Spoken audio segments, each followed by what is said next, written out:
अल्लाह के नबी अपने सहाबा के साथ बैठे हुए हैं। आप कहते हैं कि क्या तुम में से कोई ऐसा है जो आज रोजा रख करके आया है? अबू बकर सिद्दीक कहते हैं कि हाँ अल्लाह के नबी, मैं रोजा रख करके आया हूं। आप पूछते हैं क्या कोई ऐसा है जिसने आज किसी गरीब को खाना खिलाया है? अबू बकर सिद्दीक कहते हैं हाँ अल्लाह के नबी, मैंने गरीब को खाना भी खिलाया है। आप पूछते हैं कि क्या कोई ऐसा भी है जिसने किसी मरीज की इयादत की है? हाँ अल्लाह के नबी, मैंने एक मरीज की इयादत भी की है। आप पूछते हैं क्या कोई ऐसा भी है जो किसी मुसलमान के जनाजे में शामिल हुआ है? हाँ अल्लाह के नबी, मैं एक मुसलमान के जनाजे में भी शामिल हुआ हूँ। आपने फरमाया मजतमाना फी इम्रिइन इल्ला दखलल जन्ना, ये सारी की सारी नेकियां अगर एक इंसान एक दिन में 24 घंटे में कर लेता है तो वो जरूर जन्नत में जाएगा, जन्नत में जरूर जाएगा। ये अबू बकर सिद्दीक, नेकी के मामले में पहले नंबर पर हजरत अबू बकर सिद्दीक का नाम आता है। मेरे भाइयों, हमें और आपको भी नेकी के मामले में आगे रहना चाहिए। आज कितने लोग हैं जुमा की नमाज में, अगर 1 बजे जुमा की नमाज होने वाली है तो 12:55 पर उनकी शक्ल नजर आती है मस्जिद। अल्लाह के नबी फरमाते हैं कि जुमा के दिन जो सबसे पहले आता है उसे अल्लाह की राह में ऊंट सदका करने का सवाब मिलता है, जो बाद में आता है उसको गाय सदका करने का सवाब मिलता है, जो उसके बाद आता है उसको दुम्बा, जो उसके बाद आता है उसको मुर्गी, जो उसके बाद आता है उसको अंडा अल्लाह की राह में सदका देने का सवाब मिलता है। और जब इमाम खुतबा देने के लिए आता है तो ये सवाब लिखने वाले फरिश्ते सवाब लिखना बंद कर देते हैं और वो भी इमाम का खुतबा सुनते। हम लोग तो इतने बदनसीब हैं कि ऊंट छोड़ दो, गाय छोड़ दो, दुम्बा छोड़ दो, बकरा छोड़ दो, मुर्गा छोड़ दो, अंडा छोड़ दो। कितने बदनसीब ऐसे लोग हैं कि जुमा के दिन वो तब आते हैं जब इमाम का खुतबा स्टार्ट हो जाता है, बल्कि जमात शुरू होने के 5 मिनट पहले वो मस्जिद में। ऐसा नहीं होना चाहिए मेरे भाई। इस्लाम आपको नेकी के मामले में आगे आगे रहने का हुक्म देता है। गज़वे तबूक का मौका याद कीजिए। हजरत उमर फारूक रजी अल्लाह तआला अन्हु फरमाते हैं कि मेरे दिल में ख्याल आया कि आज नेकी के मामले में, आज अल्लाह के दीन के मामले में मैं अबू बकर से आगे निकल करके दिखाऊंगा। वो अपने घर आते हैं, अपने घर का सारा सामान इकट्ठा करते हैं और सारे सामान को 2 भाग में वो बांट देते हैं और एक भाग अपने घर में छोड़ देते हैं और एक हिस्सा अल्लाह के नबी के पास लेकर के आते हैं। अरे अल्लाह के नबी, आज इस्लाम को मेरे माल की जरूरत है, देखिए मैं अपने घर का माल लेकर के आया हूँ। नबी अकरम पूछते हैं कि अरे उमर, घर वालों के लिए कुछ छोड़ के आए हो कि नहीं आए हो? अरे अल्लाह के नबी, आप परेशान ना हो, मैं आधा लेकर के आया हूँ, आधा छोड़ करके आया हूँ। उमर फारूक बहुत खुश हैं कि आज मैंने वो कारनामा अंजाम दे दिया जो अबू बकर सिद्दीक भी अंजाम नहीं दे सकते। थोड़ी देर के बाद हजरत अबू बकर सिद्दीक भी आते हैं, वो भी अपने घर का सामान लेकर के आए हैं, अपने घर का माल लेकर के आए हैं, अपने घर की चीजें लेकर के आए हैं। उन्होंने लाकर के जब अल्लाह के नबी के सामने रख दिया, आपने पूछा अय अबू बकर, तुमने अपने घर वालों के लिए क्या छोड़ा है? हजरत अबू बकर सिद्दीक कहते हैं अब तो लहुमुल्लाह व रसूलहू, अल्लाह के नबी, मैंने अपने घर वालों के लिए अल्लाह को छोड़ा है, उसके रसूल को छोड़ा है। अल्लाह के नबी, मैं तो सब कुछ लेकर के आया हूँ, आज इस्लाम को मेरे माल की जरूरत है, मैं अपने घर वालों के लिए कुछ छोड़ के नहीं आया, मैं अल्लाह को छोड़ के आया हूँ, रसूल को छोड़ के आया हूँ। उमर फारूक की आंखों में आंसू आ गए। उन्होंने कहा मुझे यकीन हो गया कि मैं नेकी के मामले में अबू बकर का मुकाबला नहीं कर सकता। नेकी के मामले में सबकत करो मेरे प्यारे साथी। इसीलिए अल्लाह ताला कुरान के 17वें पारे में अपने नबियों का जिक्र करने के बाद कहता है, अपने नबियों का नाम लेने के बाद कहता है इन्नहुम कानू युसारिऊना फिल खैरात, ये मेरे जितने नबी थे, ये मेरे जितने रसूल थे, वो नेकियों के मामले में आगे आगे रहते थे, वो नेकियों के मामले में पीछे पीछे नहीं रहते थे। मेरी प्यारी माओ बहनों, नबी अकरम के दौर की औरतों को आप देखिए, उस जमाने में लाउड स्पीकर का इंतजाम नहीं था। अल्लाह के नबी तकरीर करते थे, आमतौर से मर्दों के बीच में तकरीर करते थे, औरतों के दरमियान आपका बयान नहीं होता था। एक मर्तबा कुछ औरतें आई, अरे अल्लाह के नबी, मर्द लोग आपकी बातों को सुनते हैं, हम औरतों को तो आपकी बात सुनने को नहीं मिलती है। अरे अल्लाह के नबी, आप हफ्ते में एक दिन हमको भी दीजिए ताकि हम भी दीन की बातें आपसे सुना करें। नबी अकरम ने देखा कि इन औरतों के अंदर दीन को सीखने की तड़प मौजूद है, आपने अलग से हफ्ते का एक दिन औरतों के लिए तय कर दिया। हमारे यहाँ जलसे में आपने औरतों का इंतजाम किया, लेकिन मस्जिद में जुमा में होता है इंतजाम आपके यहाँ? नहीं है। तरावी छोड़ दीजिए, तरावी तो साल में एक बार होती है, जुमा में क्यों नहीं है? बंगाल में भी मैं गया, बंगाल में लोगों ने बताया मौलवी साहब हमारे यहाँ ज्यादातर मस्जिदों में औरतों का इंतजाम जुमा में नहीं होता है। अफसोस है मेरे भाई, 100 का 100 नहीं। आप अहले हदीस हैं ना, माशाअल्लाह। शेरशाबादी बिरादरी ही के लोग होंगे यहाँ पे? जी, हम लोग शेरशाबादी हैं। शेरशाबादी बिरादरी पूरी की पूरी अहले हदीस मानी जाती है। क्या अहले हदीस आप हैं? आपके यहाँ की औरतों को दीन कौन सिखाएगा? मौलवी साहब हफ्ते में एक दिन तकरीर करते हैं, आधा घंटा दीन की बात बताते हैं, आप हजरात सुन के चले आते हैं। घर की औरतों को कौन बताएगा? आज हमारे घर की औरतों को बिगाड़ने वाली हजारों चीजें हैं। फेसबुक है, सोशल मीडिया है, इंटरनेट है, तमाम दुनिया भर की चीजें हैं।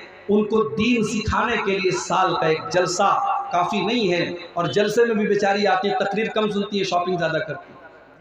बच्चों को लेके घूम रही है, टहल रही है, कोई उधर भाग रही है, कोई उधर भाग रही है।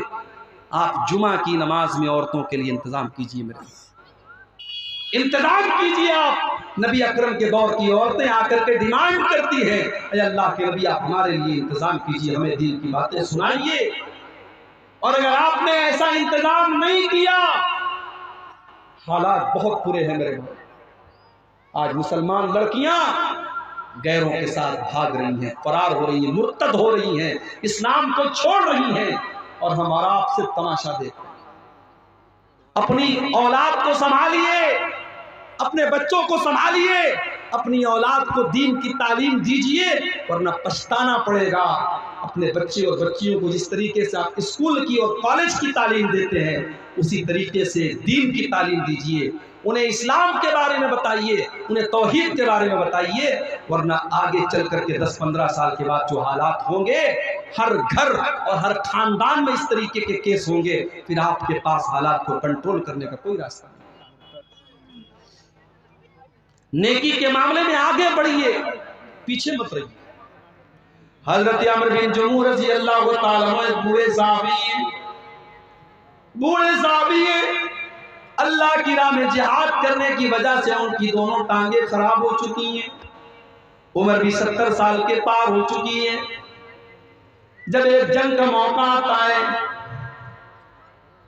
अल्लाह के नबी के पास उनके 4 बेटे हैं। उनके चारों बेटों ने अपना नाम लिखवाया। हजरत अमर बिन जमूह ने कहा कि अल्लाह के नबी मेरा भी नाम लिख लीजिए। बेटों ने कहा बाजान, आपने सारी जिंदगी इस्लाम की खिदमत की है, आपकी दोनों टांगे इसी में खराब हो चुकी हैं। अरे अब्बाजान, हम आपकी तरफ से जा ही रहे हैं, आपके 4 बेटे अल्लाह की राह में जा रहे हैं। अरे अब्बाजान, आप घर में आराम कीजिए, आपकी जरूरत नहीं है। बाप ने कहा नहीं, ठीक है मैं लंगड़ा हो चुका हूं, ठीक है मेरी टांगे काम नहीं कर रही हैं, मगर मेरे बाजुओं में आज भी ताकत है, मैं दुश्मनों के छक्के छुड़ा सकता हूं। मैं अल्लाह की राह में जिहाद करना चाहता हूं। तुम कौन होते हो मुझे रोकने वाले? बाप इसरार कर रहा है, बेटे मना कर रहे हैं। मामला अल्लाह के नबी के पास आता है। बेटे कहते हैं अल्लाह के नबी मेरे बाप को समझाइए, उनको बताइए, वो तो बूढ़े हो चुके हैं, उनकी दोनों टांगे काम नहीं कर रही हैं। अल्लाह के नबी ने हज़रत अमर बिन जमूह से कहा कि आप मत जाइए, आपको जरूरत नहीं है। कहा अल्लाह के नबी, मैं चाहता हूँ कि मैं इस जंग में जाऊँ और मैं शहीद हो जाऊँ और मैं अपनी इन्हीं लंगड़ी टांगों के साथ में जन्नत में चला जाऊँ। नबी अकरम ने उनका जज्बा देखा, उनके दिल का जज्बा देखा।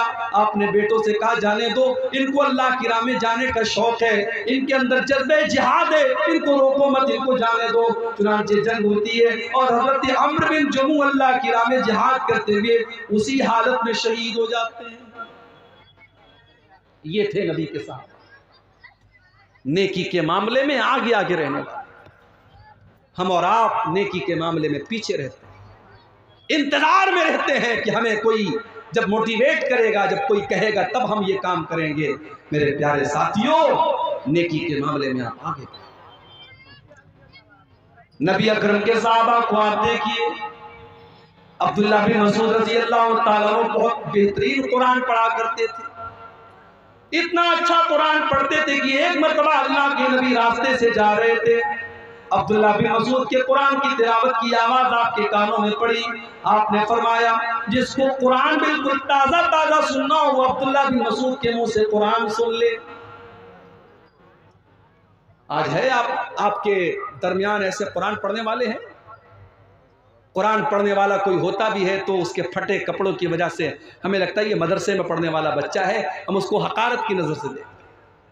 स्कूल में टाई और पैंट और कोट पहन करके जाने वाला हमें अच्छा लगता है, और मदरसे में फटा पुराना कपड़ा पहन करके पढ़ने वाला, दिन भर कुरान की तिलावत करने वाला हमें बुरा लगता है। मेरे प्यारे साथियों, उस स्कूल के सूटेड बूटेड बच्चे से बेहतर है उस मदरसे में पढ़ने वाला मैला कुचैला कपड़ा पहन करके दिन रात कुरान पढ़ने वाला। इसलिए कि अल्लाह के नबी फरमाते हैं, खैरुकुम मन तअल्लमल कुरान व अल्लमहु, तुम में सबसे बेहतरीन इंसान वो है जो कुरान को सीखता है और सिखाता है, कुरान को पढ़ता है और पढ़ाता है। अब्दुल्ला बिन मसूद इतना अच्छा कुरान पढ़ते थे, अल्लाह के नबी ने फरमाया कि जिसको सुनना हो कुरान बिल्कुल तरोताजा, वो अब्दुल्ला बिन मसूद के मुंह से कुरान सुन। जब अल्लाह के नबी ने ये बात बयान की, हजरत उमर फारूक के दिल में ख्याल पैदा हुआ कि ये बात अब्दुल्ला को बतानी चाहिए। उन्होंने रात के 12 बजे, आधी रात को उन्होंने जाकर के अब्दुल्ला बिन मसूद के दरवाजे को खटखटाया। अब्दुल्ला बिन मसूद ने दरवाजा खोला, देखा हजरत उमर आए हैं। क्या बात है उमर, क्यों आए हो? आए अब्दुल्ला, मुझे मालूम है कि ये वक्त मुनासिब नहीं था, रात के 12 बज रहे हैं, आधी रात हो चुकी है, लेकिन मैं तुम्हें एक बात बताना चाहता हूं। अल्लाह के नबी ने तुम्हें एक खुशखबरी दी है। क्या खुशखबरी दी? कहा है अब्दुल्ला, नबी अकरम ने आज तुम्हारी तिलावत की आवाज सुनी थी, तो नबी अकरम ने फरमाया था कि जिसको कुरान सुनना हो, बिल्कुल ताजा ताजा कुरान सुनना हो, वो अब्दुल्ला के मुंह से कुरान सुन ले।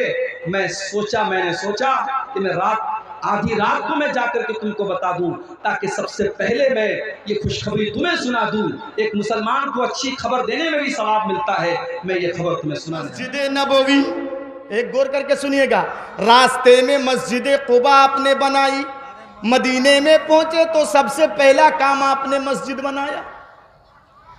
जानते हैं मदीने के सहाबाई किराम, खुद अल्लाह के रसूल, मस्जिद का काम जब शुरू हो गया, अल्लाह के रसूल पत्थर ढो ढो करके लाते थे। लेबर का काम अल्लाह के रसूल खुद करते थे।